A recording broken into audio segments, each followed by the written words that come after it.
লেবাননের বিরুদ্ধে ইসরায়েলি আগ্রাসনের আলোচনা যেমন বাড়ছে, তখনই ইসরায়েলি দখলদার বাহিনী সম্ভাব্য যুদ্ধের প্রস্তুতি এবং অস্ত্রের মজুদ নিয়ে ভয় রয়েছে। ইসরায়েলি সম্প্রচারকারী চ্যানেল 12-এর মতে দখলদার সেনাবাহিনী একটি সত্যিই বিপজ্জনক পরিস্থিতির সম্মুখীন, যেখানে তারা বিভিন্ন সামরিক সরঞ্জামের ঘাটতিতে ভুগছে। চ্যানেল 12-এর প্রতিবেদনে উল্লেখ করা হয়েছে, ইসরায়েলি সামরিক কমান্ড গত সপ্তাহে এই ধরনের দাবি অস্বীকার করেছে, তবে সাম্প্রতিক বিস্তৃত অভ্যন্তরীণ তদন্তে যা ভুল প্রমাণিত হয়েছে।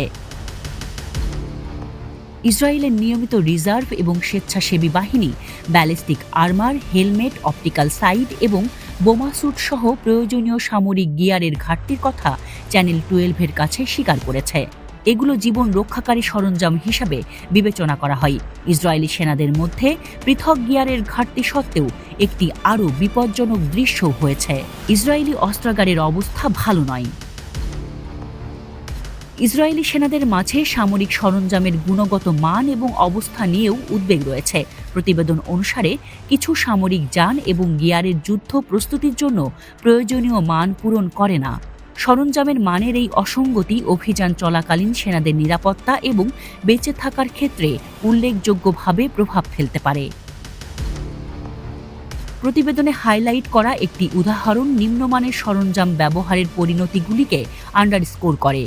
এমন ঘটনা যেখানে কম সুরক্ষিত যানবাহনে চালিত সৈন্যরা হতাহতের শিকার হয়েছিল, যখন আরও ভালো সুরক্ষিত যানবাহনে যারা কম ক্ষতির সম্মুখীন হয়েছিল। চ্যানেল 12-এর প্রতিবেদনে বলা হয়েছে, এই বৈষম্য সমস্ত ইউনিট জুড়েই রয়েছে। ইসরায়েলি সাঁজোয়া যানের অবস্থা আশঙ্কাজনক। আপগ্রেড করার পরিকল্পনা থাকা সত্ত্বেও পুরানো যানবাহনগুলি যেমন M113 সাঁজোয়া কর্মীবাহক পরিষেবায় রয়ে গেছে। সাম্প্রতিক প্রতিবেদনগুলোতে এই যানবাহনগুলোর একটি উল্লেখযোগ্য সংখ্যক ক্ষতিগ্রস্ত হওয়ার ঘটনা নথিভুক্ত হয়েছে, যা আধুনিক যুদ্ধের পরিস্থিতিতে পুরানো সরঞ্জামগুলির দুর্বলতাকে আরও জোরদার করে। মারিফে প্রকাশিত একটি সাম্প্রতিক প্রতিবেদনে ইসরায়েলি সাঁজোয়া বাহিনীর ক্ষয়ক্ষতির বিষয়ে চমকপ্রদ তথ্য উঠে এসেছে।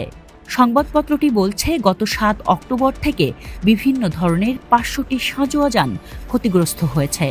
ইসরায়েলি মিডিয়ার প্রতিবেদনে বলা হয়েছে, এই সরঞ্জামের ঘাটতিগুলো একটি গুরুত্বপূর্ণ মোড়ে আসে, বিশেষ করে লেবাননে হিজবুল্লাহর মতো গ্রুপগুলির সাথে সম্ভাব্য সামরিক সংঘাত যখন বাড়ছে।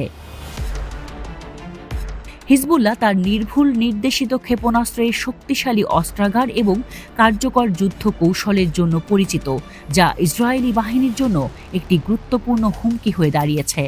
এই চ্যালেঞ্জগুলোর প্রতিক্রিয়া হিসাবে সরঞ্জামের ঘাটতি মোকাবেলা করা এবং পুরানো সিস্টেমগুলিকে আপগ্রেড করা ইসরায়েলি প্রতিরক্ষা পরিকল্পনাকারীদের জন্য এক বিশাল চ্যালেঞ্জ হয়ে দাঁড়িয়েছে, কারণ সমস্ত সামরিক ইউনিটের জন্য নির্ভরযোগ্য উচ্চমানের গিয়ার নিশ্চিত করা শুধুমাত্র অপারেশনাল কার্যকারিতা বাড়ানোর জন্য নয়, সামরিক কর্মীদের জীবন রক্ষার জন্যও অপরিহার্য।